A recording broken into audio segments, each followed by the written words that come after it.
que normalmente se realizan en el transcurrir de nuestra profesión y en el transcurrir de nuestro trabajo como asistentes jurídicos.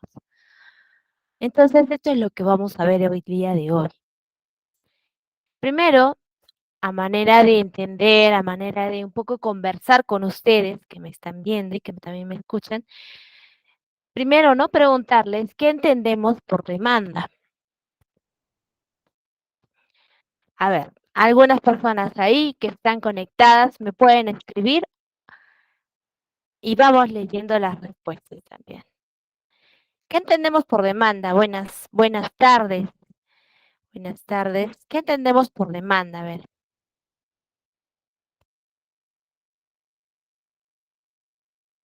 A ver, las espero. No te proceder que de inicio el proceso.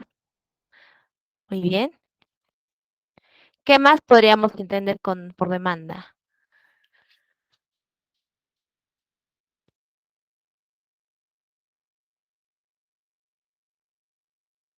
Muy bien.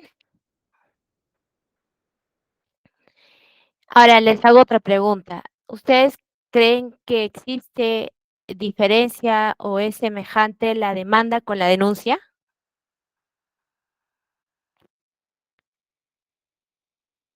En el caso de nosotros presentamos una demanda, ¿es igual presentar una demanda que una denuncia? ¿Estaríamos tratando de las mismas cuestiones o existen diferencias? Muy bien, existen diferencias. Claramente sí. Son diferentes. En efecto, son totalmente diferentes. Son actos totalmente diferentes. Entonces, hoy día vamos a entender, por ejemplo, ¿no? ¿Cuál es la diferencia entre una demanda y una denuncia? Porque sí hay efectivamente diferencias, algunas diferencias y también hay algunas semejanzas que podríamos rescatar. Según la RAE, la demanda tiene las definiciones de ser, primero, no dice una súplica, una petición, una solicitud. Limosna dice que se pide para una iglesia, para una imagen o para una obra pía. Una persona que pide limosna, una pregunta, un empeño o defensa. Una demanda también tiene la definición de ser una petición que el litigante que inicia un proceso formula y justifica en el juicio. Un escrito con el que normalmente se inicia un proceso y en el que se exponen los hechos y fundamentos de derecho que se crean aplicables y se solicita al juez un pronunciamiento favorable a una determinada pretensión, ¿no?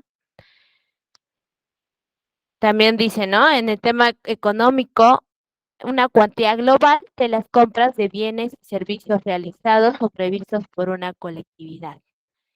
Se dan cuenta que existe una variedad de diferencia de significados o definiciones sobre la palabra demanda, porque ustedes han escuchado que existe la demanda y la oferta, ¿no es cierto?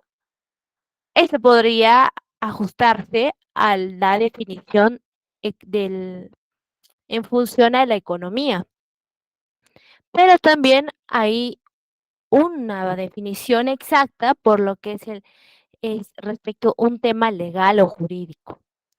Entonces se dan cuenta que la palabra demanda siempre viene a estar, abarcar o a estar centrada a la petición, ¿no? A una solicitud, a una pregunta, algo que nosotros estamos solicitando, ¿no? Una petición, un escrito, por ejemplo, en la parte penal, en la parte legal, es un escrito con el que se inicia el proceso. Porque es una solicitud, es una petición que nosotros le estamos haciendo a un juez, ¿no? Que sea el reconocimiento de un derecho o el cese de vulneración de un derecho, ¿no es cierto? Muy bien, seguimos entonces. Una vez ya aclarado la definición de lo que es demanda, porque no solamente hablamos en el inicio de una demanda en un ámbito jurídico, ¿no? Sino también en un ámbito global. Entonces, ahora sí, ¿no? ¿Qué es una demanda? Pero más que todo en un ámbito jurídico. Dice la demanda es el punto de partida de todo proceso judicial, es el inicio de todo el proceso judicial. Hace 2 semanas hablábamos bastante de lo que es los medios probatorios, la presentación de nuestros informes o de nuestros escritos, que muchos de ellos van a servir como medios probatorios para nuestras demandas, ¿no es cierto? Entonces, acompañado a esto, acompañada a nuestra demanda, tenemos que este punto de partida da inicio a todo el proceso judicial, ¿no? Coloquialmente lo llamamos juicio, ¿no? Cuando viene una persona o le explicamos algún tipo de proceso judicial, directamente ellos lo entienden que es un juicio.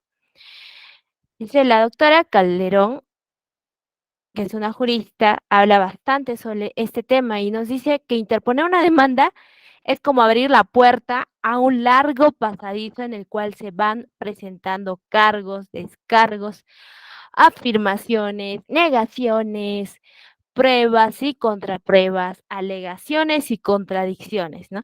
También hacen deducciones que algunas veces nos van a gustar y otras no, ¿no es cierto? Como ven en la imagen, es un camino largo, es un camino largo, oscuro, a veces estrecho. ¿Por qué? Porque a la larga no se sabe exactamente en lo que vaya a terminar. Es cierto que en algunos casos, algunos procesos son más predecibles que otros. Por ejemplo, en una demanda de ejecución de una obligación, porque solamente hay una obligación que ejecutar, o en las demandas de alimentos, ¿no? Pero hay una totalmente diferencia entre una demanda de nulidad de acto jurídico, de divorcio o de prescripción adquisitiva, hasta incluso de filiación, podríamos decir que no, pero sí es un suspenso para la persona que está pidiendo la filiación, ¿no? Saber el hecho de que tiene un hijo o no, la paternidad, es un tema bastante em, más o menos sorpresivo, un poco duro, difícil quizá para la otra persona, si es que en el caso se logra ver de que realmente no era el padre, ¿no? O la madre de la persona que se le quiere hacer el reconocimiento. Entonces, en base a esto, vamos a ver, ¿qué tipos de demanda existen? Existen, como ustedes pueden ver, unas 5 tipos de demanda. Existe la demanda judicial, que son las demandas a las que vamos a tratar hoy día, que son las demandas más comunes y más ordinarias de hacer, ¿no? La demanda arbitral. La demanda arbitral que se realiza ante un comité arbitral, ante un tribunal arbitral, por ejemplo, la Cámara de Comercio de Lima, que tiene ahí un tribunal arbitral, ¿no? Militar también, ¿no? Podemos hacer una demanda militar ante el fuero militar, ¿no? Una demanda colectiva, muchas personas pidiendo un solo mismo derecho, ¿no? Por ejemplo, eso pueden ser las demandas que realizan em, las demandas que realizan un grupo de trabajadores, ¿no? También tenemos la demanda individual, que es la que mayormente solemos trabajar, ¿no? Las demandas que vienen los particulares, las personas privadas y que buscan la defensa de sus derechos. Muy bien. Entonces, cuando estábamos hablando de que existe tipos de demanda, también podemos ver de que podemos diferenciarlo según su proceso y su procedimiento, ¿no? Cuando, por ejemplo, si es militar, vemos, ¿no? Referido exclusivamente a la vía jurisdiccional o un procedimiento cuando pertenece al ámbito administrativo, político y particular, ¿no? Existe una diferencia cuando nosotros hablamos, por ejemplo, de proceso y procedimiento. Existe totalmente una diferencia, porque un proceso siempre va a estar referido a la vía jurisdiccional, mientras un procedimiento siempre va a estar referido al ámbito administrativo. Mientras que en el proceso nosotros hablamos como culmina la sentencia como cosa juzgada, diré, como culmina la litis como cosa juzgada, mientras que en el procedimiento se indica como cosa decidida, ¿no? Finaliza como cosa decidida. ¿Ok? también constituye un género, ¿no? Mientras que el procedimiento va referido a una especie. ¿Qué quiere decir especie? Va referido respecto a un determinado procedimiento que está inscrito en el mismo TUPA de la municipalidad o de la entidad donde se está haciendo o donde se ha realizado el procedimiento. En el proceso también es posible realizar un control difuso de constitucionalidad, ¿no? Mientras que en el procedimiento no se realiza un control difuso de constitucionalidad, ya que es obvio, ¿no? Ahí no está siendo seguido por un juez, sino por un ente administrativo, por un subgerente legal, un gerente legal o un área legal, ¿no? ¿Hasta aquí alguien tiene alguna pregunta?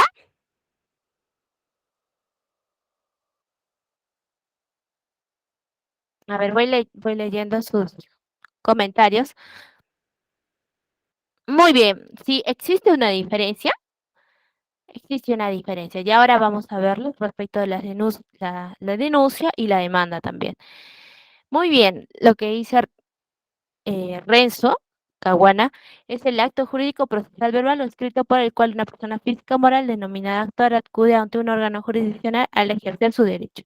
Muy bien, entonces seguimos. ¿Por qué el derecho se pide, el derecho se debe ejercer? El derecho se pide reconocimiento del derecho. O de repente, si es que en el caso se está violentando el derecho, se pide el cese de la violencia que se está ejerciendo ese derecho. Así sería. A ver, sigamos. Aquí tenemos la estructura de una demanda, pero para esto hay que tener en cuenta que existe tres tipos de elementos: el elemento objetivo, el elemento subjetivo y el elemento complementario. Vamos a iniciar con el elemento objetivo. Una estructura de la demanda en un elemento objetivo indica primeramente a quién se dirige la demanda, ante qué juez. Si de repente es un juez de paz, es un juzgado de paz letrado, es un juzgado superior. Si en el caso por materia sería a un juzgado laboral, quizá, a un juzgado mixto también podría ser, ¿no? ¿Por qué no? Luego se tiene la identificación del demandante, la identificación del representante en el caso sea una persona jurídica y la identificación del demandado. Entonces se dan cuenta que en la parte objetiva se trata más que todo de verificar o ver la existencia de quién es la persona a la que se le va a dirigir y quién es la persona de la quien se dirige. Muy bien.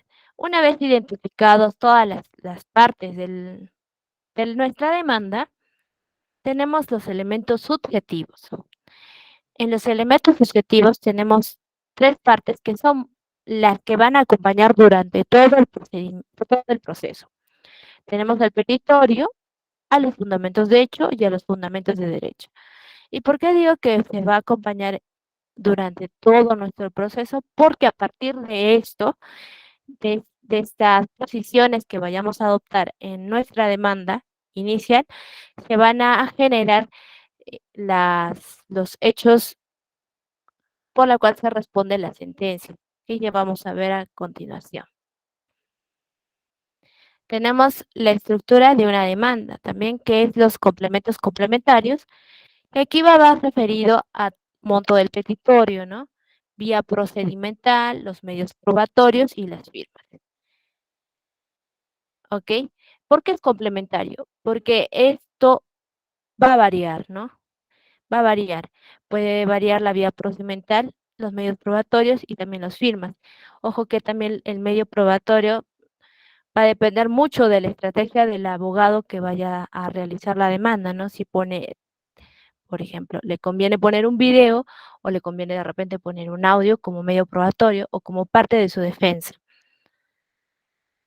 Aquí está la parte que decía de los elementos subjetivos, ¿se acuerdan? Que decía que esto va a acompañar durante todo el desarrollo del proceso. Efectivamente va a acompañar porque de esta parte de estos elementos subjetivos van a ser la sentencia. Es decir, de esos puntos ya preestablecidos, determinados en nuestra demanda inicial, va a salir lo que es la sentencia, se va a emitir la sentencia. Primero tenemos como fundamentos de hecho que va a ser la parte expositiva de la sentencia. Se recuerdan que los fundamentos de hecho contamos de manera breve y clara todos los puntos o todos los antecedentes y hechos que se han realizado durante o los que hechos que han generado ese derecho que se quiere reconocer o ese derecho que se quiere eh, dejar que se viole, ¿no? El derecho. También tenemos los fundamentos de derecho, que es la parte considerativa. En esta parte de los fundamentos de derecho exponemos y hacemos como una subsunción de los derechos, de las normas que se tienen con los hechos, ¿no? Y ahí es donde nace la parte considerativa. Y luego tenemos el petitorio.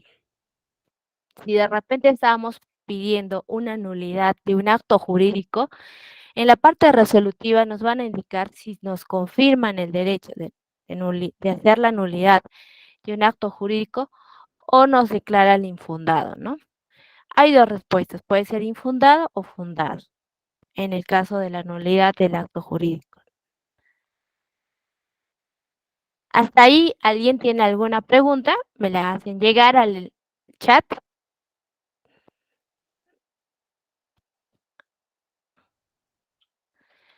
Muy bien, muy bien. Entonces, aquí ya se dan cuenta de que cómo es que nosotros tenemos que haber realizado nuestra demanda, que también les voy a enviar modelos, se les va a proporcionar modelos para que ustedes también puedan escribir, ¿no? Tener en cuenta al momento de querer hacer una demanda, porque obviamente por razones de tiempo no podríamos hacer una demanda, tampoco una denuncia, nos demoraríamos bastante, ¿ok? Entonces vamos a iniciar con el tema también de la denuncia. ¿Qué es una denuncia? A ver, vamos a conversar un poquito acá. ¿Qué es una denuncia? Ya hemos visto que la demanda sí es un poco diferente, que hay varios tipos de demandas, pero ¿qué sería una denuncia? ¿A qué estaríamos llamando denuncia?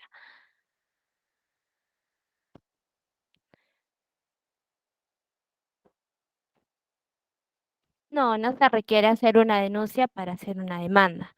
Son cosas totalmente distintas. Sí, son dos cosas totalmente distintas. La demanda tiene otro camino y la denuncia tiene también otro camino. Incluso la demanda, como se ha visto, puede ser demanda judicial, ¿no? Demanda arbitral, demanda militar, ¿no? Y la demanda va a un proceso. Pero fíjense que la denuncia no, ¿no? La denuncia puede tomar otros caminos, que puede ser llevado por un proceso o puede ser llevado por un procedimiento. Hay ahí la diferencia más que todo.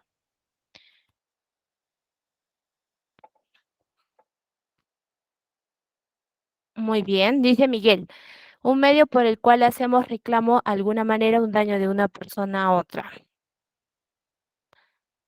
Hay varios tipos de denuncia, ¿sí? Hay muchos tipos de denuncia. Muy bien. Cuando es el robo de un celular, ¿qué tipo de demanda sería? A ver, ahí sería una demanda o una denuncia. A nuestra amiga Melina, por ejemplo, le han robado un celular. ¿Sería una demanda o una denuncia?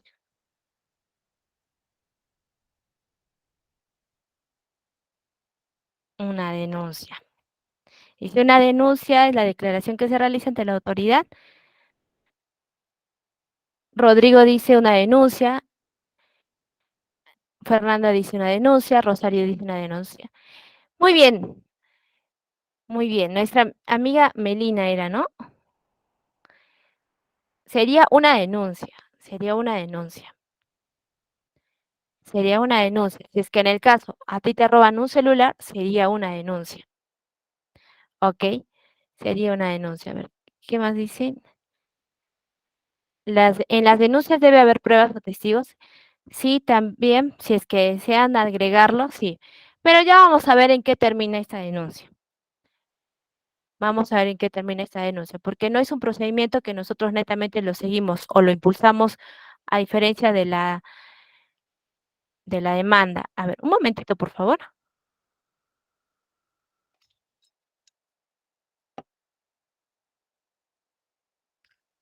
Ok, seguimos entonces. A ver, vamos a ver cuál es la diferencia entre ambas.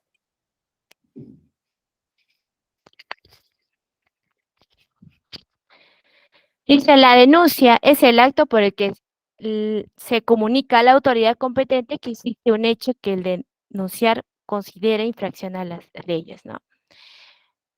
Por ejemplo, usted no sé si les ha pasado que están en su casa y al lado viene una discoteca o al lado viene un gimnasio.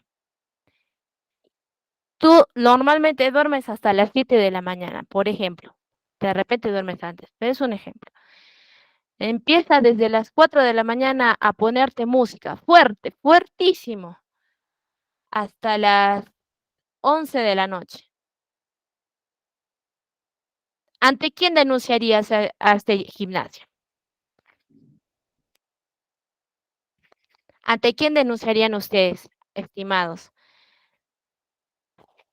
Tenemos al lado de tu casa, ha venido un gimnasio. No es un ejemplo. Desde las 4 de la mañana pone música alto volumen que te hace despertar todos los días, que tus vidrios de tu casa empiezan a retemblar y hasta las 11 de la noche. ¿Ante quién interpondrías una denuncia o esa denuncia? Ante la policía,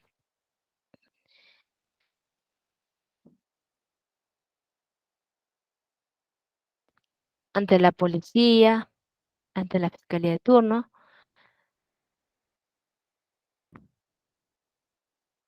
¿Ante quiénes interpondrían, amigos? En este caso que les comento, de una persona que está viviendo al lado, por ejemplo, no de un gimnasio que recién acaba de llegar al barrio, empieza a poner mucha música, lo que corresponde es primero hacerle un acta de constatación policial, bueno, invitarlo al policía a que constate la hora que está poniendo la música y si es posible, si tuviera el medidor de decibeles para que mida los decibeles por lo que está haciendo retemblar las ventanas de nuestra casa y posteriormente, junto con toda esa evidencia, denunciar ante la municipalidad, porque es la municipalidad que le da la autorización. Si en el caso vemos de que los decibeles son exagerados, hay delito por contaminación sonora. Entonces, cabe la disposición o la facultad de la persona de realizar la debida denuncia también ante la fiscalía.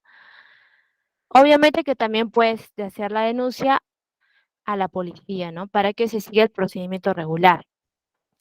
Entonces se dan cuenta de que no es solo un procedimiento penal, ¿no? Sino también es un procedimiento administrativo.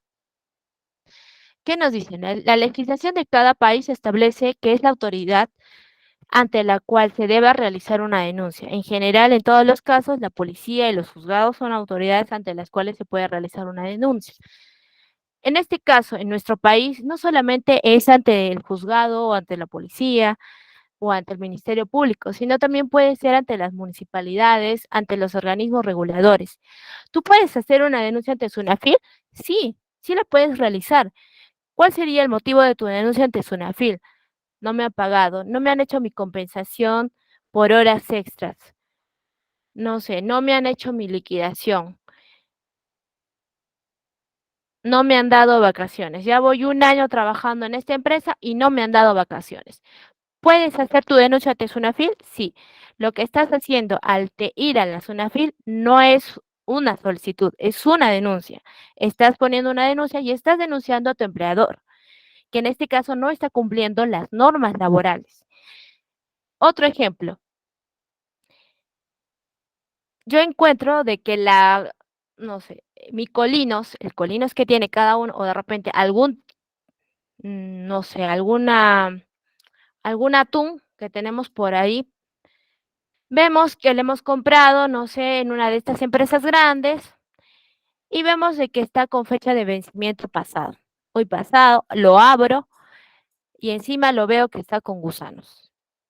Les tomo fotos, llevo la boleta y le digo, me has vendido un atún pasado que tiene esto o que tiene moho, no sé, que tendrá, bueno, lo que tenga, y le enseño, no me quiere cambiar, no me quiere obedecer, no me quiere hacer caso, pongo mi denuncia ante Indecopi. No hay necesidad en Indecopi de realizar primero un reclamo o de repente realizar una queja ante la misma empresa y esperar que me responda a los 15 días, como en un inicio se dijo, ¿no? No hay necesidad. Si nosotros deseamos, si nosotros queremos, podemos de manera directa ir a presentar nuestra denuncia ante Indecopi. Entonces,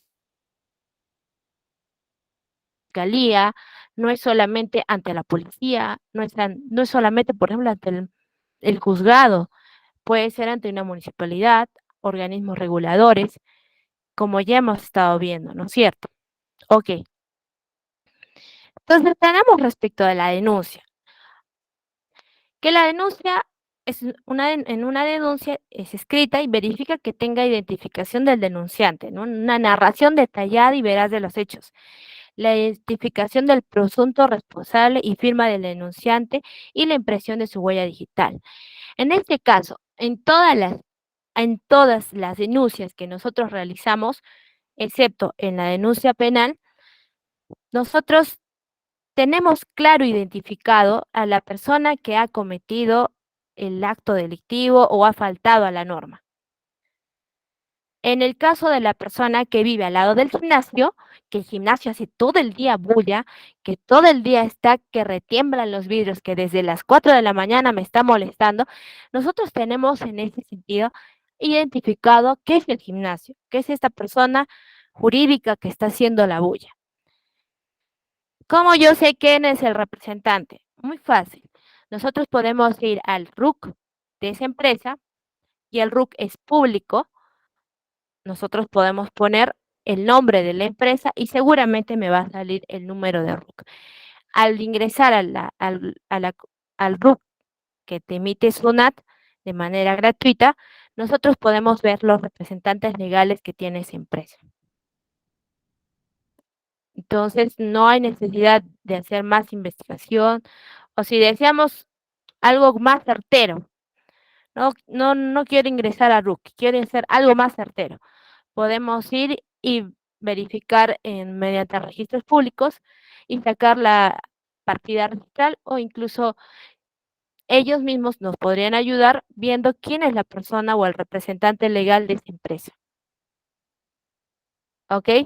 Entonces, tenemos estas formas para poder identificar al... A ver, tenemos estas formas para identificar a las personas jurídicas. En el caso de que hemos ido a una empresa, a un mercado, ¿no? No sé, digamos que hemos ido a un mercado conocido.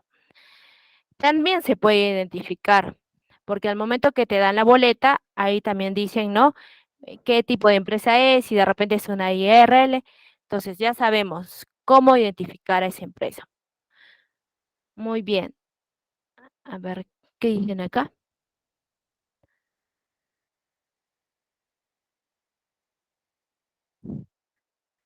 Muy bien, están dando muy buenos comentarios. ¿Qué más? Respecto a la actuación policial, nos dice la Fiscalía requiere el informe policial donde debe constatar los antecedentes de su intervención, las diligencias realizadas y el análisis de los hechos investigados.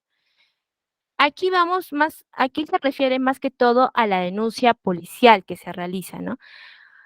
Ya que la denuncia policial tiene otro procedimiento distinto al procedimiento administrativo que se lleva ante una municipalidad o ante un organismo regulador, ¿no? Al momento de ingresar una denuncia, el policía inicia a hacer su investigación. Una vez habiendo obtenido todos los datos investigados, la fiscal lo remite a la fiscalía y la fiscalía por eso indica que requiere el informe policial donde antecede o donde consta todos los antecedentes de su intervención, no toditos los antecedentes de su intervención. No compete a a la policía calificar jurídicamente los hechos, pero sin embargo, ustedes han visto muchas veces que de repente, em, cuando por ejemplo se trata mm, de un accidente de tránsito, ¿no? Entonces, la policía no es quien lo califica, sino que ya directamente lo pone o lo clasifica dentro de la materia de accidentes de tránsito. Y que sí es por eso que muchas veces, y es por eso que muchas veces lo coloca, ¿no? Accidente de tránsito. Ok, seguimos. Existen tipos de denuncia también. Como dijo nuestro compañero de vuestra clase en, en uno de sus comentarios, existen tipos de denuncia. Y estos tipos de denuncia, a ver, existe, ¿no? La denuncia penal, existe la denuncia constitucional, la denuncia civil y la denuncia administrativa, que ya las vamos a ver cada una en su oportunidad. A ver, ¿no?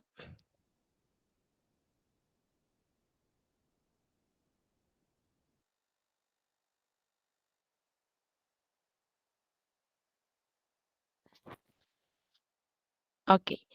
En la, a ver, que actualmente la PNP no tiene autorización para constatación, son ocurrencias policiales. Sí, también, no estoy segura de esa, pero también lo llaman como ocurrencias policiales. Muy bien, seguimos. La denuncia penal se entiende por denuncia penal el acto de poner conocimiento ante la autoridad el hecho por el cual usted o un familiar suyo o un allegado ha resultado víctima de un delito. A ver,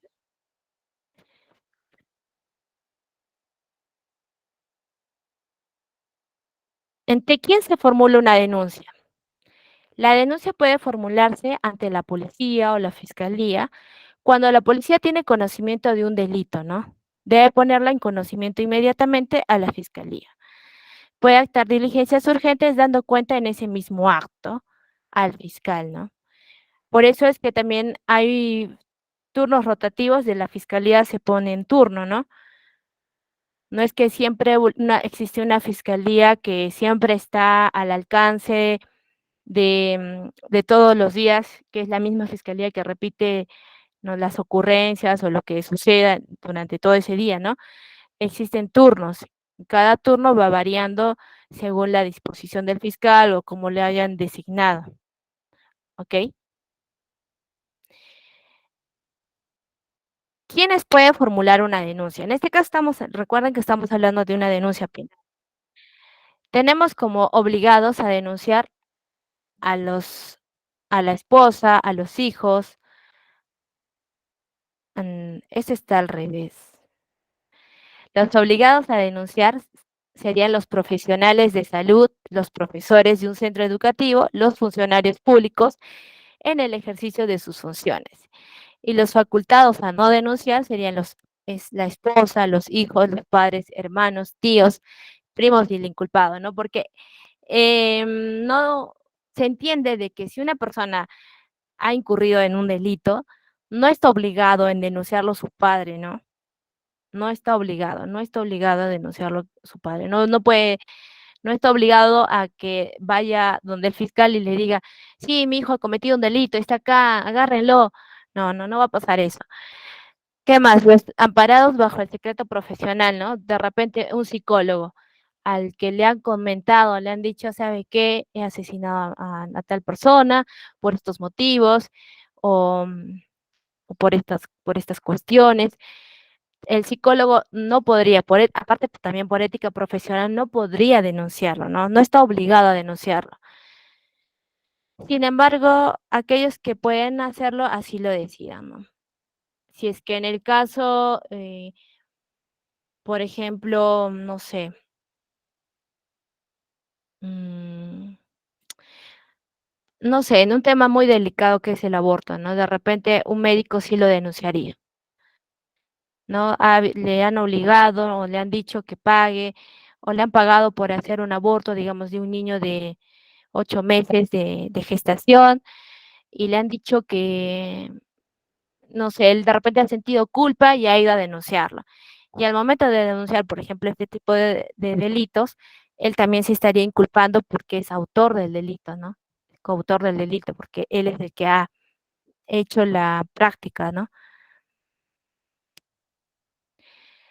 Entonces nos preguntamos, ¿qué efectos genera la formulación de una denuncia? Primero, en el caso de estas denuncias penales, tenemos el inicio de una investigación, que es el objetivo de la investigación de recopilar los elementos de convicción que demuestran los hechos constitutivos del delito, lo que determina la responsabilidad o inocencia del imputado. En el caso, por ejemplo, de los robos, de los hurtos, ¿no? Y lo que es más difícil, ¿no? Cuando mayormente se roba en casas y negocios. Por ejemplo, yo les cuento aquí en Arequipa, ha habido un caso pero bastante peculiar, que en una farmacia ingresaron a robar unos venezolanos, eran 2 personas, y que al momento de ingresar, ellos encierran a las personas que trabajaban en ese lugar, en esa farmacia, y ellos se ponen a atender, o sea, imagínense. Ellos se ponen a estar atendiendo a la gente como si no pasara nada, mientras que las tenían encerradas a estas personas, ¿no? Estas 2 mujeres que estaban atendiendo en ese lugar. Y como estaban encerradas y les habían quitado cualquier tipo de medio de comunicación, o sea, el celular, no tenían cómo comunicarse exteriormente, ¿no? ¿Qué es lo que hicieron? Agarraron, tuvieron la facilidad de llevarse o el tiempo de llevarse la cámara donde los veían, o sea, todo el sistema, incluso la computadora. Bueno, en este caso era una laptop que tenían en donde se registraba los videos. Que más se llevaron el dinero, se llevaron muchas cosas y aparte, miren, tuvieron la oportunidad o el tiempo para poder atender a las personas que venían. ¿Para qué? Para no evitar sospechas, ¿no? Entonces, cuando la policía va, en este caso, a recabar cualquier tipo de investigación,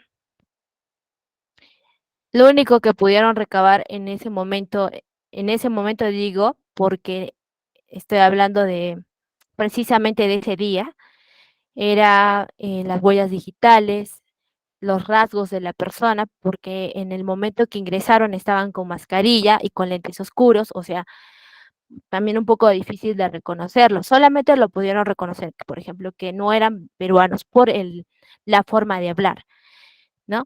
La forma de hablar. Entonces ahí se reconoció de que de repente no eran peruanos, sino eran venezolanos. ¿Qué más? Los videos, no había ningún tipo de videos, tampoco tenían audios o no tenían muchos medios que pudieran ayudarle a acreditar el responsable, ¿no? Entonces, ¿qué es lo que pasa cuando ocurre este tipo de cosas? Si bien se sigue la investigación, pero se determina como LQRRR, que significa los que resulten responsables, ¿sí? LQRR, que significa los que resultan responsables. No es que significa em, o que se le ha dado un código de identidad a alguien, a algún testigo, y que por eso se le ha puesto así, ¿no?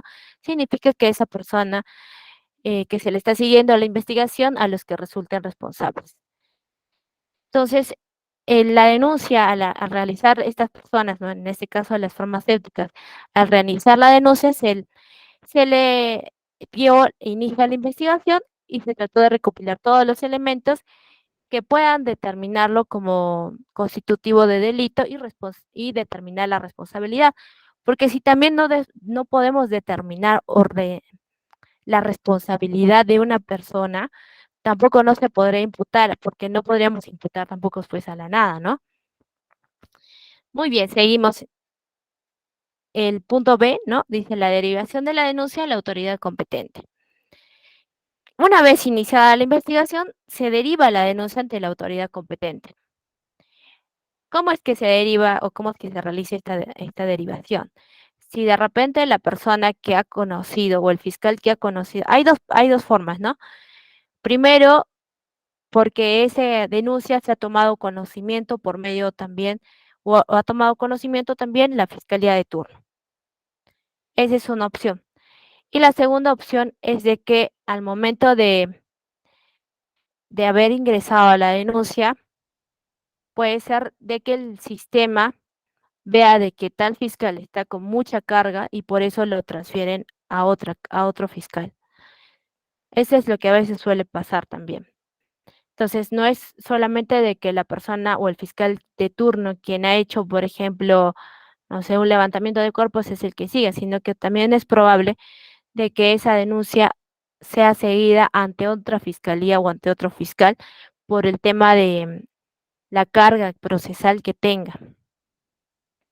Entonces, una vez derivada la denuncia ante la autoridad competente, por ejemplo, hay también las fiscalías de medio ambiente, ¿no?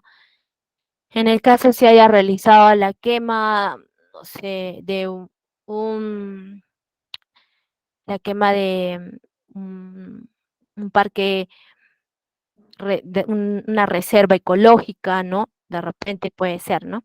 Entonces, en este caso, como autoridad competente, se le derivaría a la Fiscalía del Ministerio del Medio Ambiente, ¿no? La Fiscalía del Medio Ambiente, sí, se llama. Entonces, en ese acto dice que la Fiscalía, cuando considera que el hecho denunciado no constituye delito o no corresponde a su competencia, ¿no? Por ejemplo, un caso de nepotismo al interior de una entidad pública, no constituye necesariamente un caso de corrupción de funcionarios.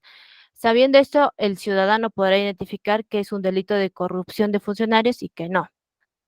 Existe también, ¿no? En este caso también fiscalías de anticorrupción. Ahora, la forma también de presentar una denuncia no es solamente por medio del policía, sino que, por ejemplo, justo en los temas de anticorrupción, nosotros mismos como personas naturales podemos presentar nuestra denuncia, que ya vamos a ver también cómo realizar una denuncia. Ah, bueno, está en base a esto, ¿no? A ver,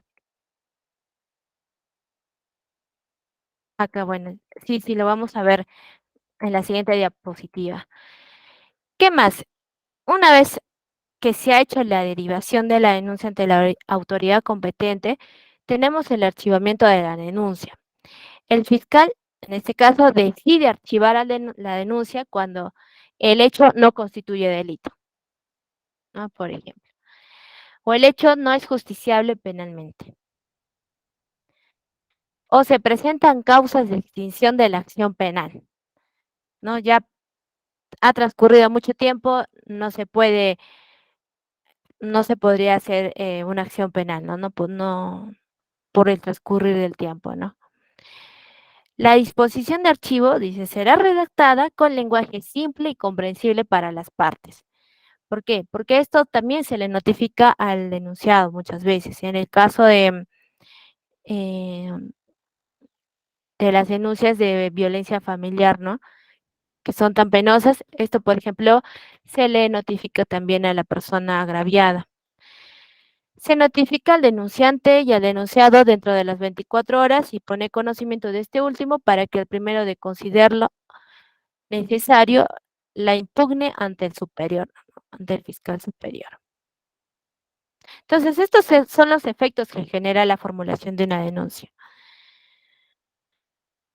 Muy bien. Entonces, cuando nosotros decimos, ¿no? Que nosotros también podemos, ¿no? Interponer una denuncia o llevar una denuncia, no sé, a la Fiscalía de Anticorrupción, ¿no? Por ejemplo, tenemos que seguir esta estructura de esta denuncia, ¿no?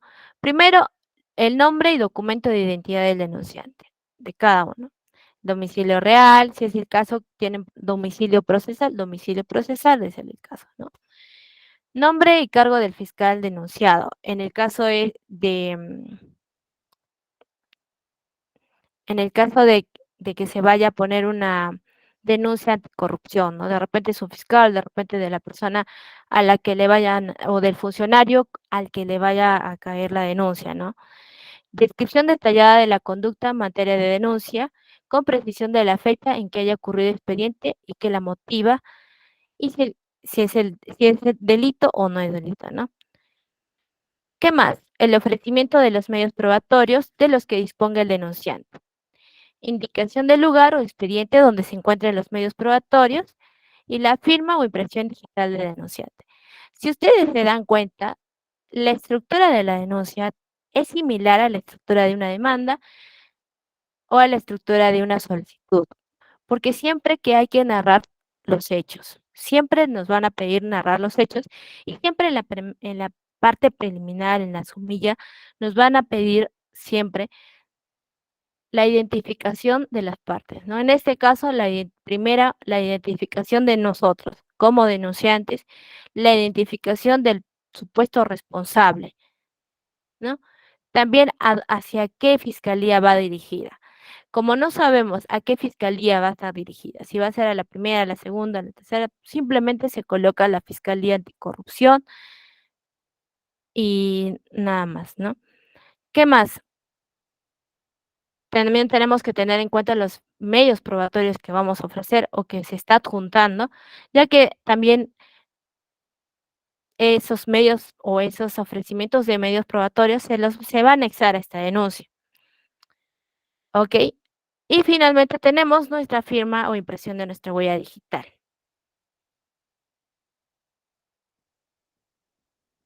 A ver, muy bien, sí, cuando son cosas por violencia o son temas por violencia contra la mujer, cualquier persona puede denunciar, es verdad, porque se entiende que son temas muy, muy delicados. Muy bien, Johnny. Seguimos. Si es que alguien tiene alguna consulta o duda por ahí, me la hacen llegar. Aquí tenemos nuestra base legal, ¿no? El artículo 326 del Código Procesal Penal dice la facultad de obligación de denunciar. Y aquí dice, ¿no? Cualquier persona tiene la facultad de denunciar los hechos delictuosos ante la autoridad respectiva, siempre y cuando el ejercicio de la acción penal para perseguirlos sea público, ¿sí? Toda persona, cualquier persona tiene la facultad de denunciar. Lo único que aquí es lo que vale o lo importante es de que ese ejercicio de la acción penal para perseguirlo sea público, ¿no? Nada más. Pero cualquier persona tiene la facultad de denunciar estos hechos delictuosos.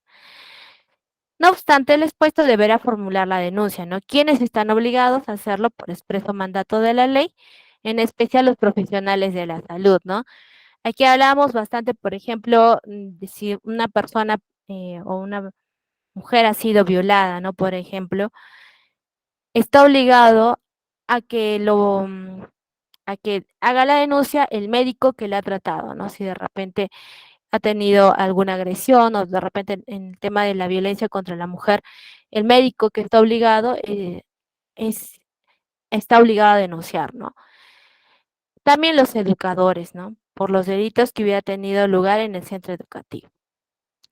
Hace poco, por ejemplo, aquí en el Colegio Independencia, me parece que en un centro, en un instituto técnico en Arequipa aquí, me acuerdo que se suscitó estos hechos, ¿no? De violencia, un joven le golpeó, no sé con qué, no sé exactamente con qué objeto, pero sí le dio muy fuerte en la cabeza, tanto que el otro chico al que le pegó en la cabeza quedó totalmente em, sin conciencia, no tenía los signos vitales estables, entonces lo tuvieron que llevar, ¿no? A un centro hospitalario.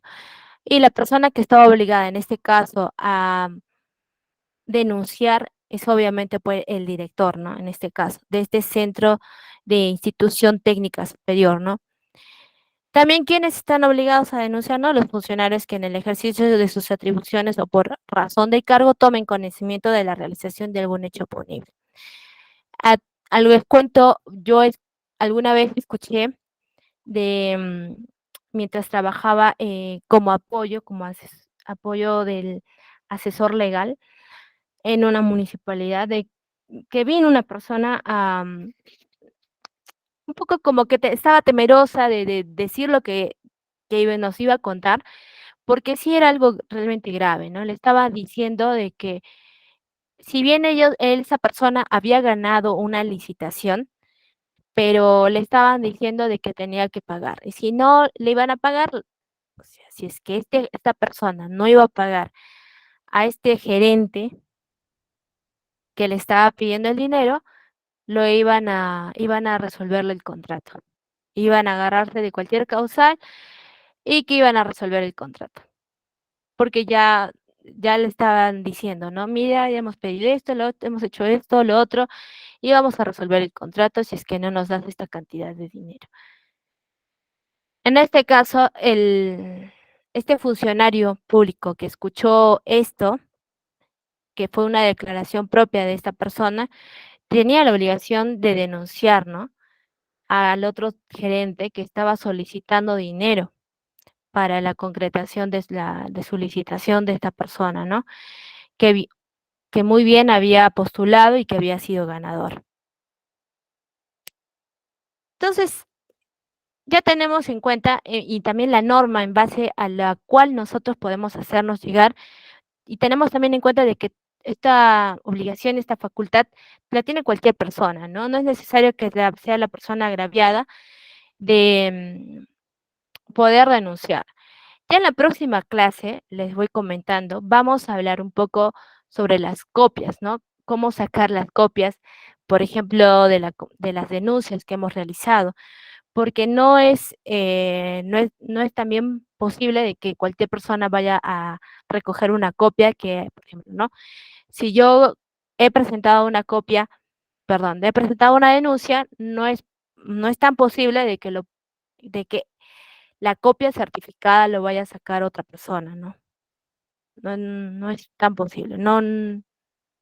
Y ya se les va a explicar por qué en la siguiente clase, también cómo sacar, ¿no? Copias, o solicitar copias y qué procedimiento se realiza. Así que atentos ahí a la próxima semana. Tenemos también lo que es la denuncia administrativa. La denuncia administrativa, como ya les he ido comentando, y esta es la denuncia con la que yo, por ejemplo, más trabajo, ¿no? Mi día a día son las denuncias administrativas. ¿Por qué? Porque el derecho administrativo tiene bastantes ramas en sí misma por el tema de los organismos reguladores, ¿no? ¿Por qué? Porque tienen la misma función de regular el ámbito empresarial, económico. Entonces es más factible también trabajar en este tipo de cosas, ¿no? ¿Qué nos dice la denuncia administrativa? La denuncia administrativa es la puesta en conocimiento de la autoridad competente de hechos conocidos por los administrados que sean contrarios al ordenamiento jurídico. Si se dan cuenta, el concepto de denuncia penal con el concepto de denuncia administrativa son similares.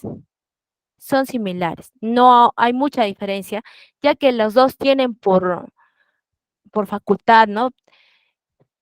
Decir a la autoridad competente o acusar a la autoridad competente al acusar a otra persona que ha cometido actos contrarios al ordenamiento jurídico, ¿no? Que pueden significar la comisión de faltas o infracciones. En este caso no estamos hablando de delitos, a diferencia del derecho penal, ¿no? A las denuncias penales, sino estamos hablando de infracciones o faltas, que son pasibles a sanciones administrativas. ¿Esto cómo lo regula o qué norma lo regula? La, la ley norma o la ley base que regula las denuncias administrativas y es más, regula el procedimiento sancionador, es la ley 2744, que es la ley de procedimiento general, ¿no? Ley del procedimiento administrativo general.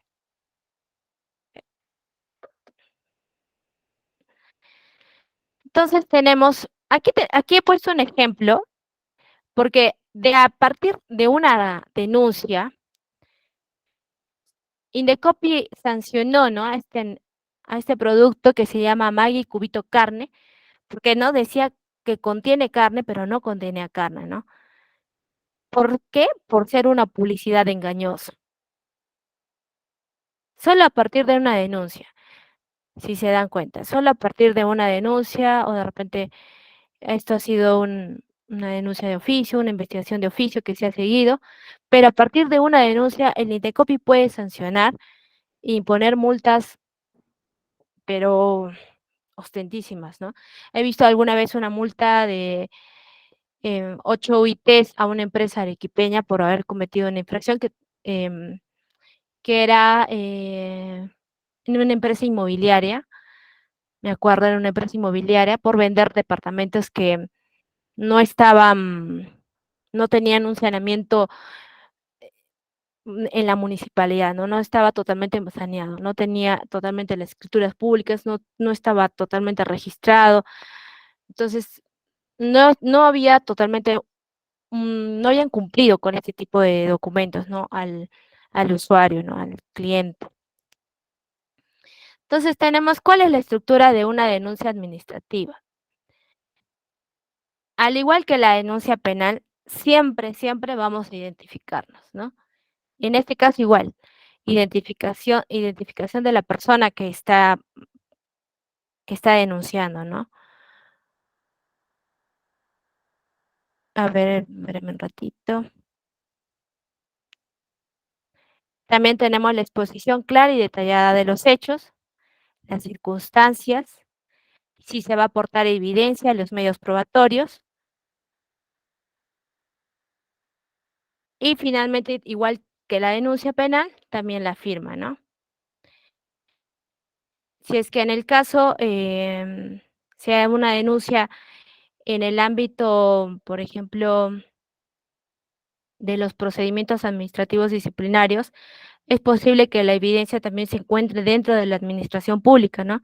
Entonces también se puede señalar la evidencia o la entidad o la oficina donde se encuentre la evidencia, ¿no? Y no habría mucha necesidad de nosotros recabar copias porque ya la misma administración tiene este documento.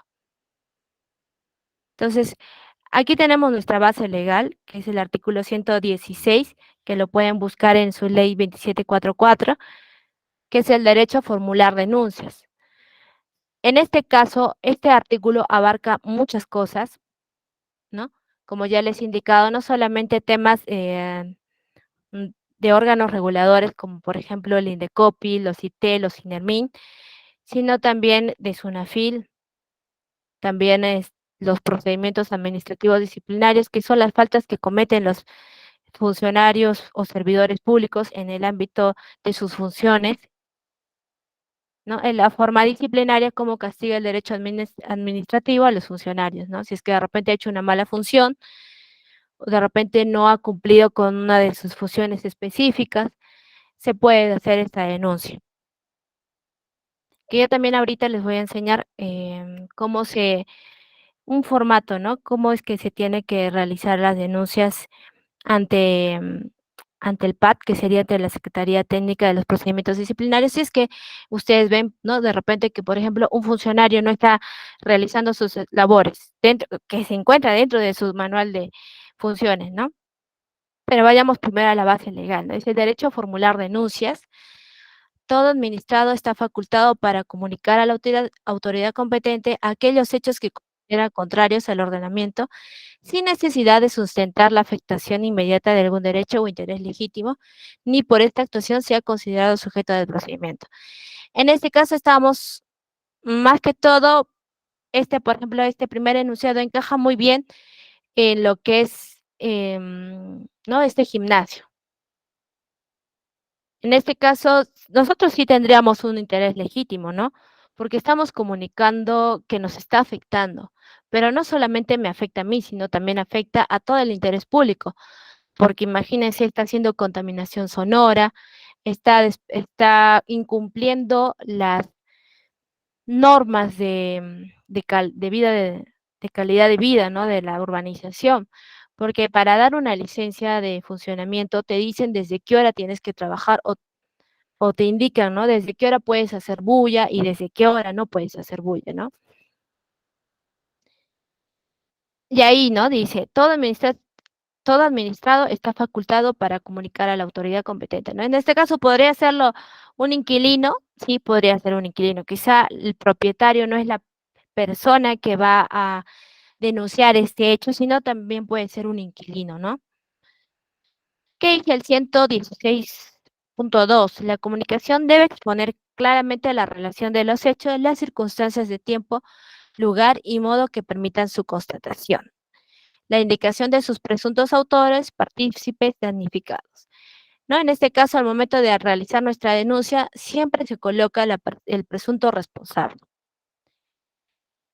En el caso no se conociera en el presunto responsable, que es el caso muchas veces de las denuncias penales, normalmente lo que se suele poner es los que resultan responsables. ¿Ok?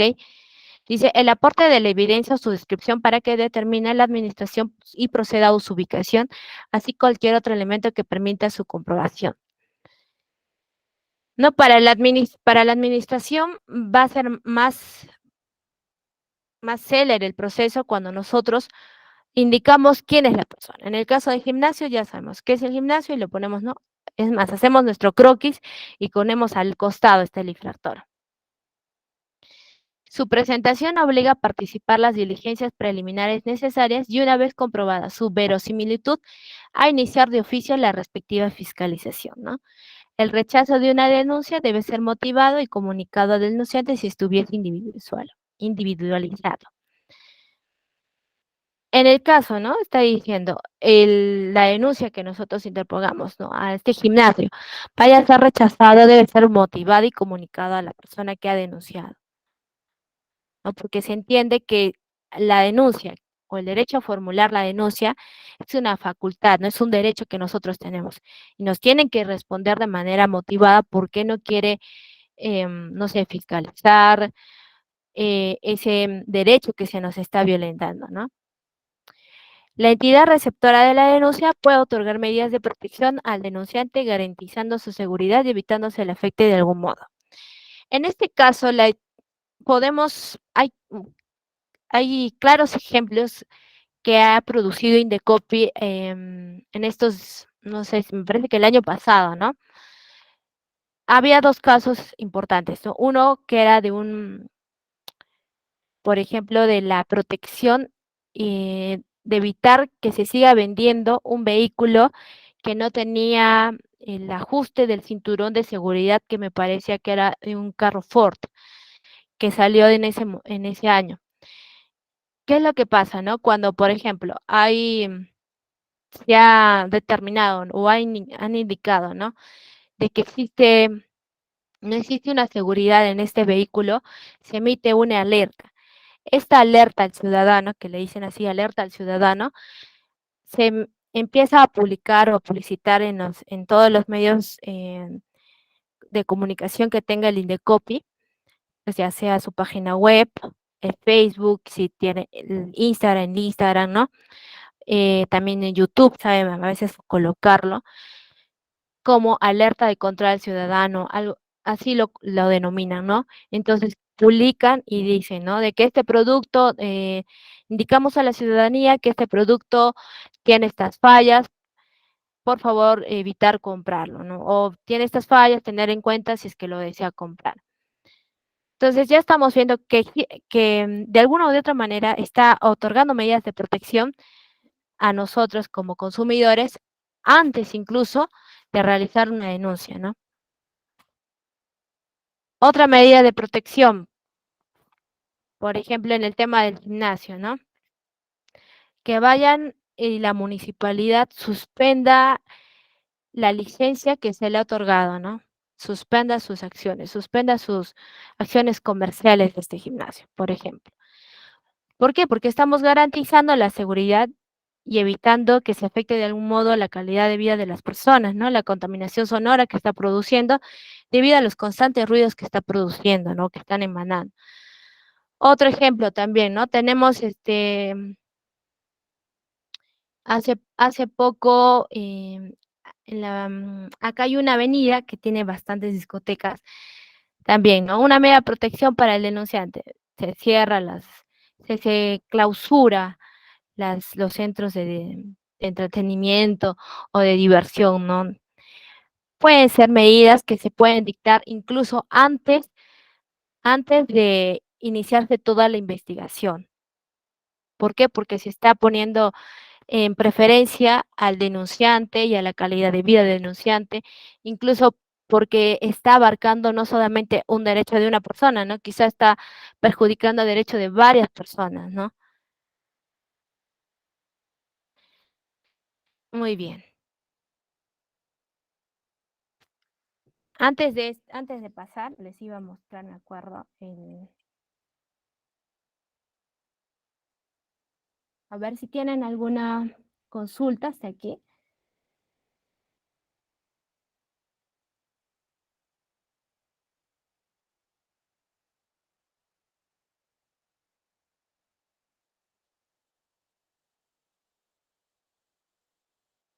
Si tienen alguna pregunta, les los leo.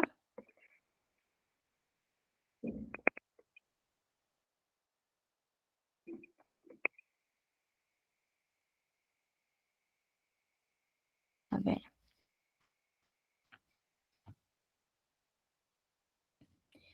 Por ejemplo, aquí les enseño una que es de Sutram, que es un modelo que ellos ya mismo ponen, ¿no? A ver, voy a dejar de compartir un ratito para que puedan visualizar esta denuncia.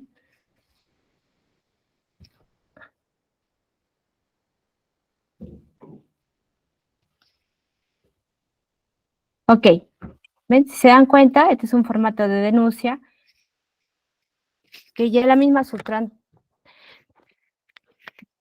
te da como un formato, ¿no?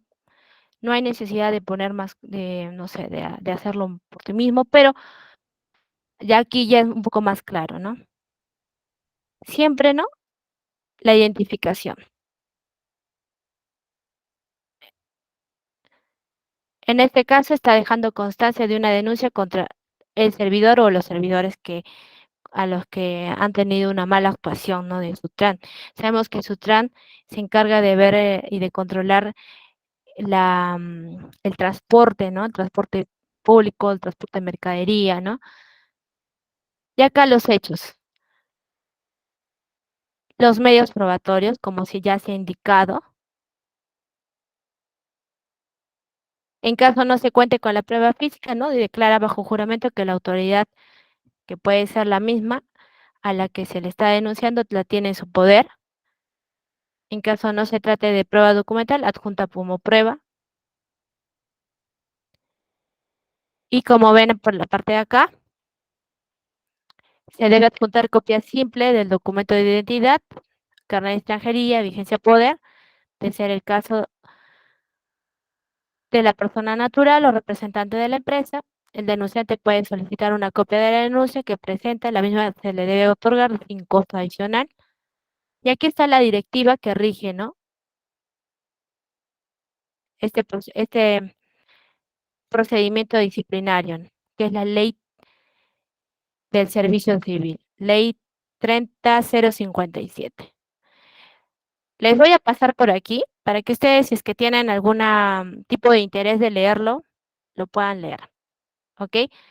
Pero este es, por ejemplo, el formato de denuncia, ¿no? Los hechos deben ser claros y concisos. A ver, les voy a poner acá. Esta directiva que que les he escrito, ustedes la pueden buscar. Es más, me parece que yo los podría pasar porque la tengo. Son los, es, es como que te dice, ¿no? El modelo, la forma como tú puedes presentar tu denuncia ante un trabajador que de repente no está cumpliendo sus funciones, no está cumpliendo sus, no sé, de repente tú has visto por ahí en el MOF que decía que que te tiene que atender esta persona personalmente, pero la persona no lo quiere hacer, ¿no? Entonces tú lo puedes presentar, ¿no? Puedes presentarlo. Hay consultas anónimas, sí podría haber consultas anónimas, pero eso lo tendrías que poner y lo tendrías que llevar directamente a la Secretaría Técnica de los Procedimientos Disciplinarios y decir, ¿no?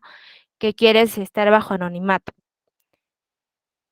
Y la Secretaría Técnica te va a indicar si de repente es posible, no es posible, pero en mi trabajo, como he sido yo también secretaria técnica alguna vez, no ha habido mucha necesidad porque la investigación se realiza de oficio. O sea, si bien como denunciante usted puede denunciar, pero no hay necesidad de que en el procedimiento usted forme parte del proceso de la denuncia.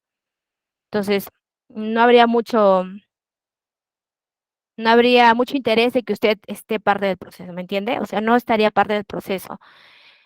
Usted si bien realiza la denuncia, pero el procedimiento disciplinario en contra de ese trabajador que ha cometido una falta, ¿no? De repente le ha levantado la voz o no le ha atendido como corresponde o dentro de sus funciones estaba de que sí te puede sacar copias, pero no te quiso sacar copias. Entonces, usted puede poner la denuncia ante la Secretaría de Técnica de los Procedimientos Disciplinarios y no va a ser usted parte del procedimiento para nada. No, no, usted no va a ser parte. Se le va a notificar qué ha pasado con la denuncia, sí, pero no está dentro del proceso. Las partes del proceso del procedimiento disciplinario es la persona que se le está haciendo el proceso, el PAT, el funcionario o el servidor y el órgano instructor. Es en la primera fase. Y en la segunda fase es el órgano sancionador. ¿Ok? A ver, acerca de qué procedimientos es para una prescripción. Ya. En el caso, por ejemplo, ¿no? De una prescripción adquisitiva, no estamos hablando de un procedimiento, ¿no? Porque como ya hemos indicado, estamos hablando de un proceso judicial. Todo lo que, estimados, todo lo que se refiere a procedimientos, estamos hablando de un procedimiento administrativo. Todo lo que se refiere a procesos, estamos hablando de un proceso civil. Entonces, cuando hablamos de un proceso civil, de una prescripción adquisitiva, ¿qué requisitos se necesita? Usted lo puede hacer de dos maneras. Lo puede hacer por vía judicial o pues lo puede hacer por vía notarial.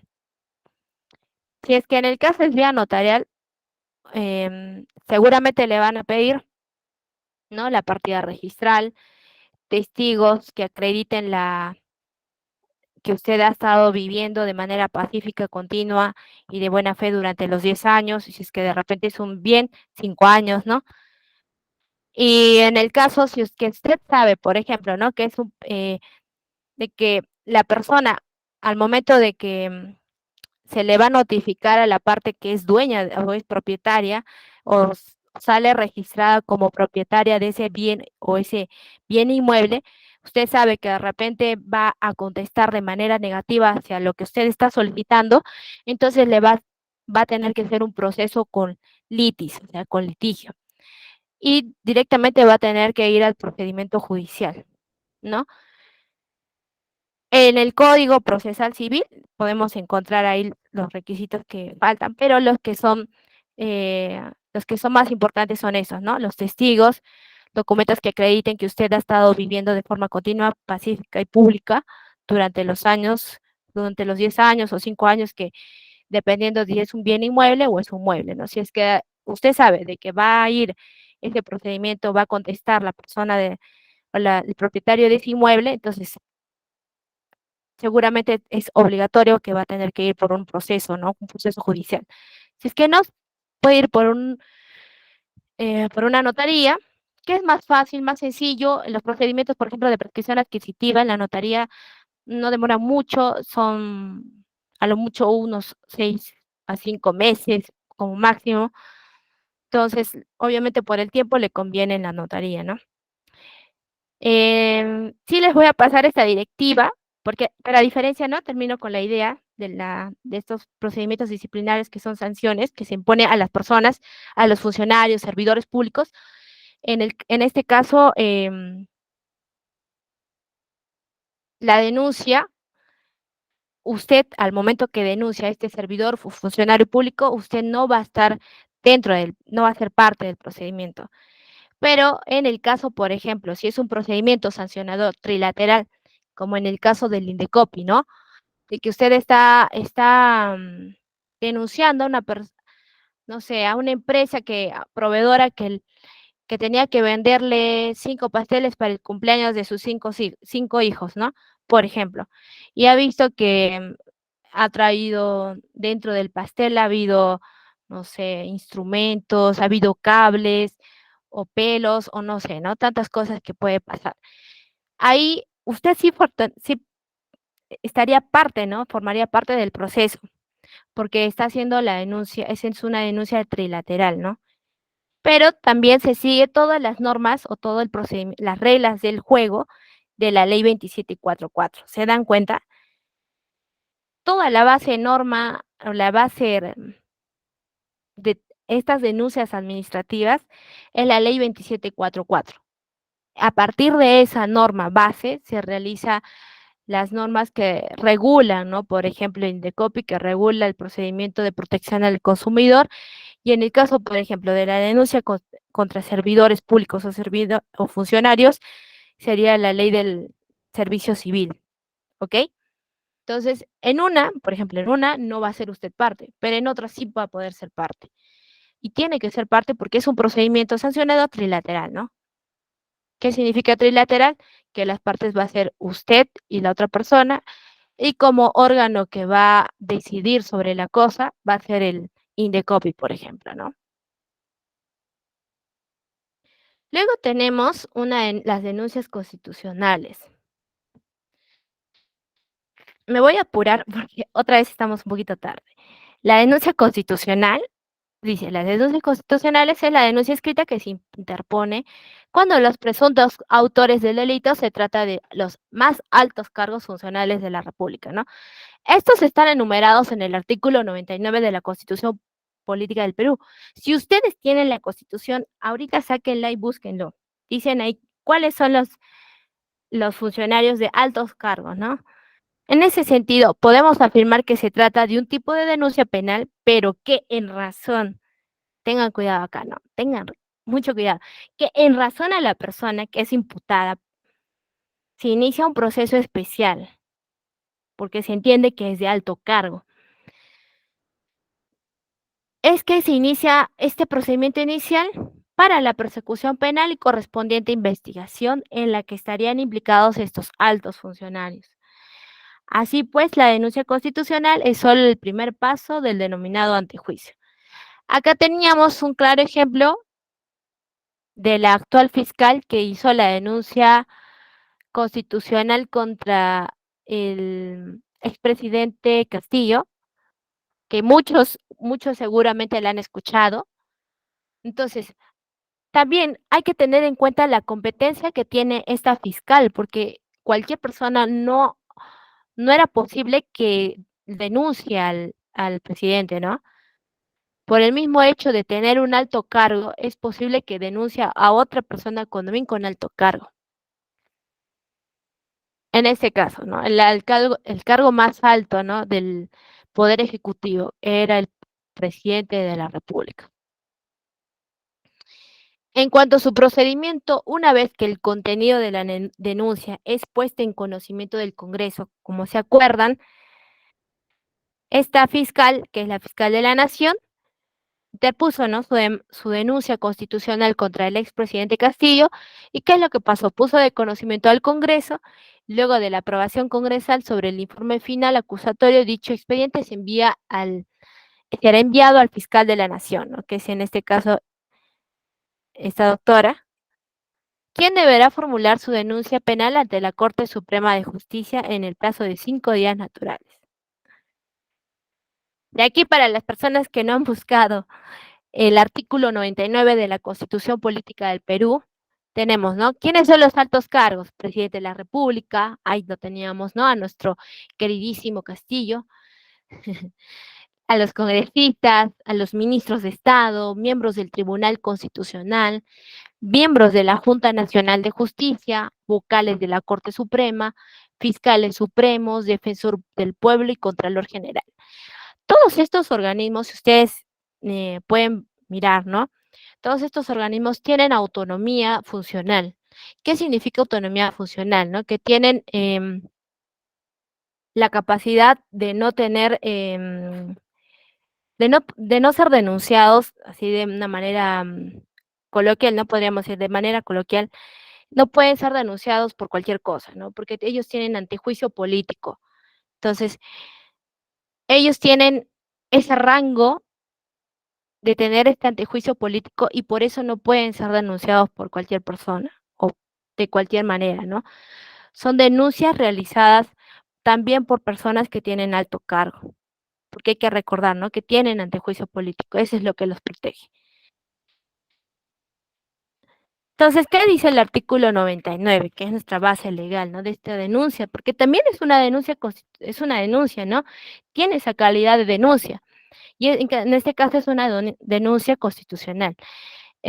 Nos dice el artículo 99 que es la acusación por infracción de la Constitución corresponde a la comisión permanente acusar. Señorita, se escucha muy bajo el volumen. Ahí se escucha mejor. Hola, hola. ¿Sí se escucha mejor? Hola. Es muy bajo, no se le escucha muy bien. A ver, Muy buenas noches. Sí se escucha, no tan bien, pero sí se escucha. ya voy a tratar de levantar más la voz, ¿ya? ¿Ok? Ya, Sí se muy bien. escucha claro, doctora. Ya, muchas gracias. De todas formas, voy a levantar un poquito más la voz. Si están con audífonos, un poquito cuidado. Entonces, ¿qué nos dice, no? La comisión permanente es la encargada de acusar ante el Congreso al presidente de la República, que es lo que nos ha pasado, ¿no? Que ya lo hemos visto. A los representantes del Congreso, ¿no? Ministros de Estado, a miembros del Tribunal Constitucional, los miembros de la Junta Nacional de Justicia, vocales de la Corte Suprema, los fiscales supremos, defensor del pueblo, controlador general, ¿no? Y por todo delito que cometan en el ejercicio de sus funciones hasta 5 años después de que hayan cesado en estas, ¿no? 5 años después de que hayan cesado, ¿no? Imagínense, hay un largo tiempo para poder realizar este tipo de denuncia constitucional. Ahora pasamos a la denuncia civil y ya con eso vamos un poco terminando. ¿Qué es la denuncia civil? ¿No? Dice, cuando una persona es demandada para que haga y entregue, pague o cumple una determinada obligación. ¿No? Como demandado tiene la facultad de hacer saber al juez sobre la existencia de un tercero con esa finalidad, no que dicho tercero sea incluido en el proceso. Por ejemplo, aquí un ejemplo facilísimo que yo sé que lo van a entender. Yo tengo una deuda con Pepito, o de repente, sí, ya tengo una deuda con Pepito, pero yo lo denuncio, no sé, a su hermano, ¿no? Denuncia al hermano de Pepito. Y el hermano de Pepito va a poner una denuncia civil, así se le denomina, denuncia civil, a Pepito. Más claro no es posible. Así de sencillo, ¿no? Se denuncia a una persona, ¿no? Para que cumpla una determinada deuda, una obligación. Pero este demandado dice, no, yo no soy el responsable, ¿no? Yo no soy de repente la persona que tiene esa obligación o que mantiene la obligación, sino la obligación es con el otro. Entonces hace una denuncia civil hacia la otra persona diciendo, no, los que tienen la obligación de pagar son los otros, no yo, porque de repente yo ya cumplí. Entonces hace que el juez incluya a esa persona dentro del proceso, ¿sí? Entonces dice, cuando el denunciado civilmente se haya personado, será tratado como un litis consorte. Es el que mayormente le llamamos litis consorte. Cuando estamos hablando de un litis consorte, significa que esa persona también tiene la obligación o mantiene una obligación conmigo, ¿ok?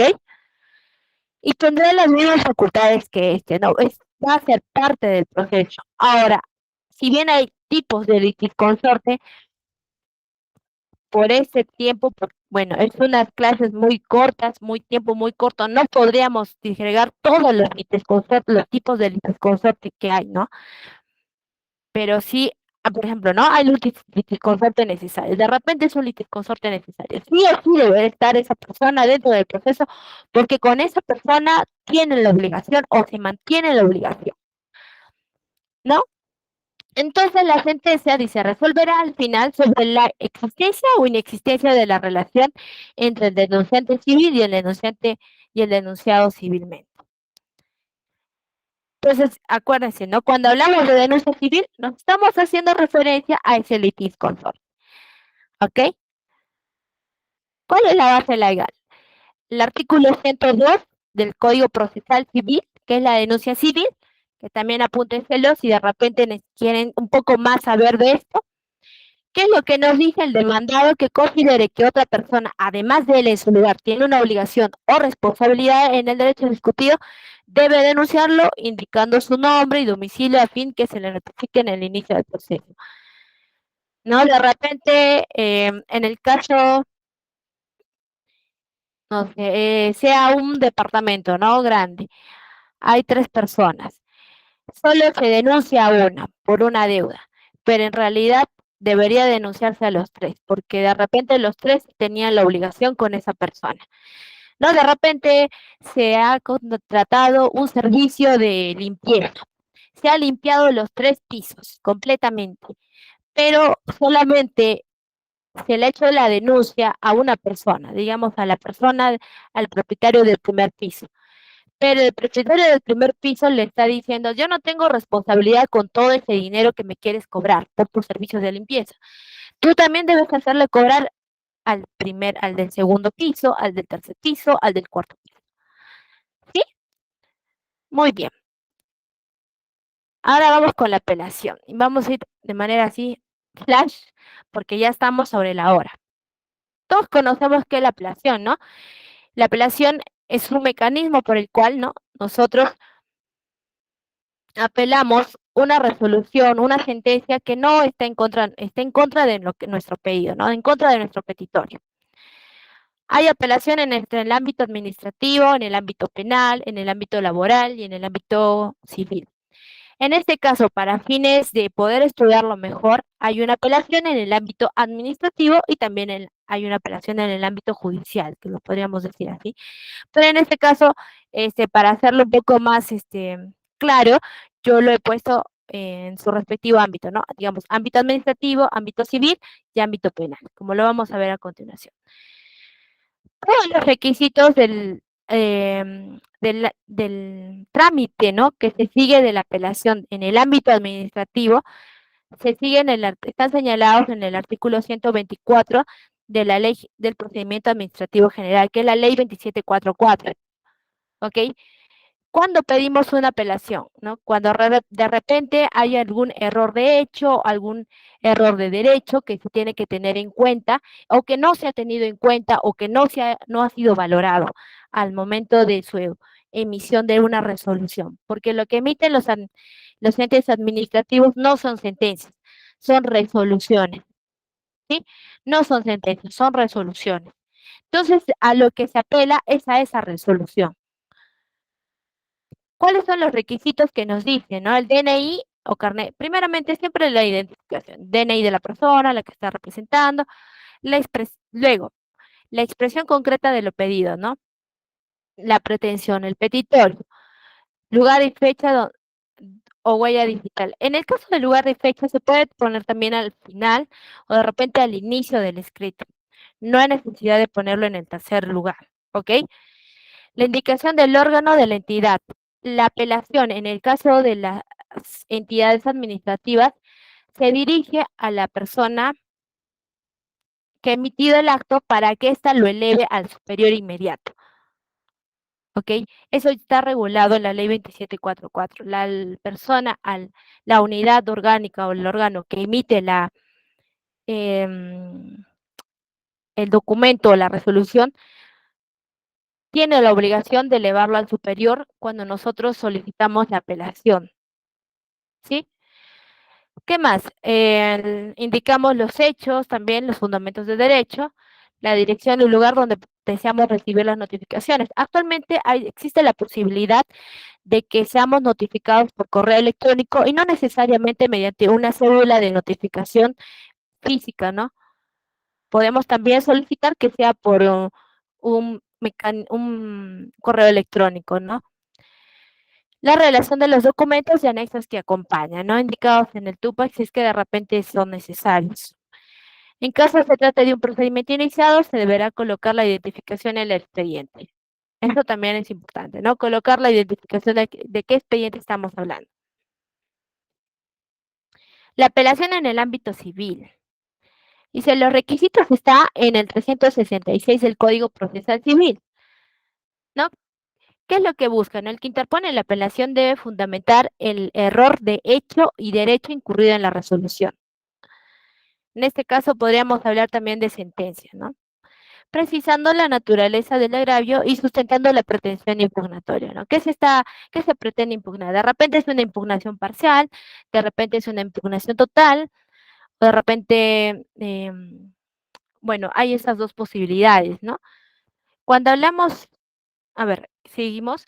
El texto de este artículo es una réplica del artículo 358 del Código Procesal Civil que establece como requisitos de procedencia, ¿no? Otra vez, ¿no? Indicando el error de derecho o de hecho incurrida en la resolución o en la sentencia, la precisión de la naturaleza del agravio, la sustentación de la pretensión impugnatoria. Siempre en todas las apelaciones, estimados, va a ser importante que nosotros coloquemos o establezcamos o determinemos el error de hecho o derecho que sea incurrido en la resolución. De repente, cuando hablamos de error de derecho, estamos hablando de repente en una afectación a un principio fundamental, ¿no? No se me ha notificado debidamente. Falta debido al principio del debido procedimiento, por ejemplo, ¿no? Es un ejemplo. ¿Qué más? Tenemos primero, ¿no? Aquí tenemos más que todo ya un poco más desmenuzado sobre qué es la indicación del error de derecho, de hecho o derecho, ¿no? La apelante tiene la exigencia de explicar los errores de hecho o de derecho incurridos en la resolución. El error de hecho, desde nuestro punto de vista, se encuentra relacionada a la incorrecta percepción que el juez tiene sobre los hechos, ¿sí? Mientras que el error de derecho se encuentra relacionado a los vicios improcedentes. Hay más claro, ¿no? Siempre indicar el error de hecho o de derecho.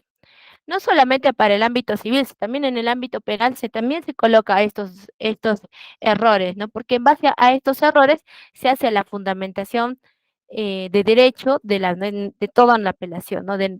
Ya sea apelación administrativa, apelación civil y apelación en el ámbito penal. Respecto a qué es la precisión naturaleza del agravio, ¿no? El agravio viene a ser la lesión o perjuicio que la acción apelada causa a una de las partes. Por ejemplo, se tenía que cobrar una deuda. El agravio sería no haber podido cobrar la deuda que se tenía. Y para la doctrina nacional, cuando hablamos de sentencias y agravio, es sinónimo de decisión desfavorable, ¿no? El hecho de que yo no pueda cobrar una obligación de suma de dinero porque el juez no entendió muy bien mi demanda, no lo estableció bien, no percibió bien los hechos que se le ha colocado, ¿no? ¿Qué más? A una de las partes originarias o sobrevenidas de un tercero legitimado. Y por último, la sustentación de la pretensión impugnatoria, ¿no? El apelante debe precisar el objeto de la apelación, es decir, el extremo de la resolución que no consiente, delimitando así el ámbito del conocimiento y pronunciamiento del órgano en segunda instancia. Como les digo, en todas las entidades públicas, el órgano al que se le apela la resolución o la sentencia tiene la obligación de emitirlo o de subirlo al superior inmediato, ¿sí? Por eso es esa sustentación de la pretensión impugnatoria, ¿no? El apelante debe precisar el objeto de la apelación. No podemos ser divagos, debemos ser claros, concisos, decir en qué extremo la resolución no es conveniente para mí, ¿no? Por ejemplo, en una pretensión donde se estaba pidiendo, no sé, alimentos, tenencia o régimen de visitas. Digamos, alimentos y régimen de visitas. Quizás sí estoy de acuerdo con los alimentos, pero no estoy de acuerdo con el régimen de visitas, porque el régimen de visitas, digamos, me dice que yo puedo dar a mi hijo para que se lo lleve su padre desde el día martes hasta el jueves. Y yo sé que, el, que esa persona, que el padre del hijo, del menor, trabaja en la mina y no va a estar cuidándolo. Entonces no es posible, ¿no? Yo sé eso. Entonces ahí, ¿no? Yo objeto por esa parte, ¿no? En ese extremo. La apelación en el ámbito penal, de igual manera que en la civil, siempre hay que fundamentar, vuelvo a repetir, el error de hecho y de derecho. No, la procedencia de este recurso de apelación contra resoluciones, autos, sentencias, es una garantía, ¿no? A ver, vamos acá, vamos a adelantar. Ahí está. No, la apelación contra sentencia se inicia cuando la sala superior o en su caso el juzgado recibe los autos y corre traslado a los demás sujetos procesales por el término de 5 días, ¿no?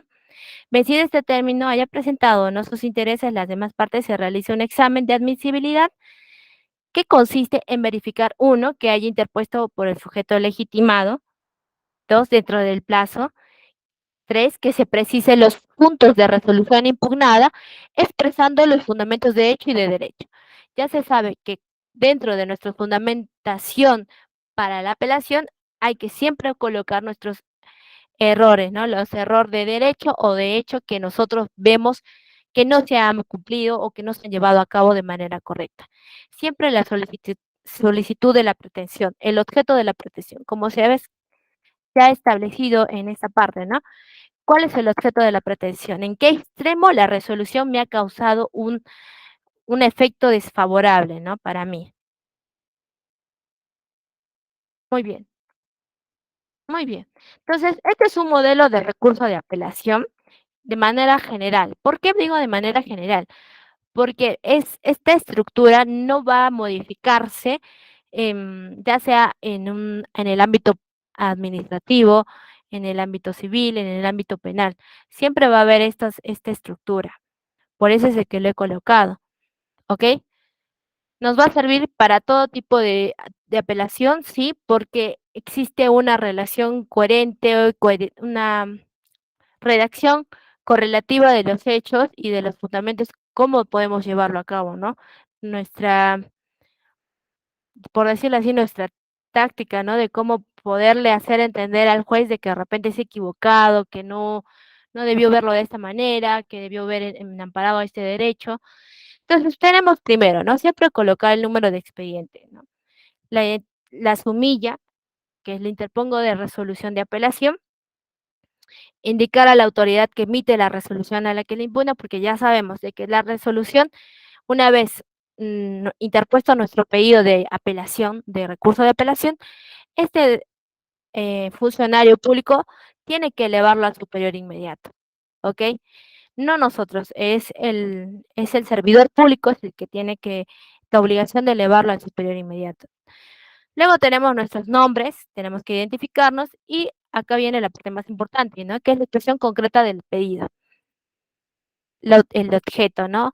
¿Bajo qué extremo? ¿Qué es lo que quiero que se cambie o que se anule o que se modifique, ¿no? Aquí. Luego, nuestros fundamentos de hecho y de derecho.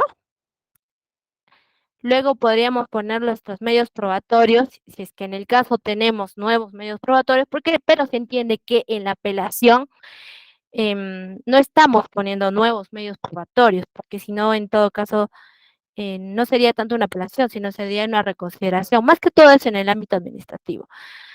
Pero si es que existen nuevos medios probatorios, se podría colocar, ¿no?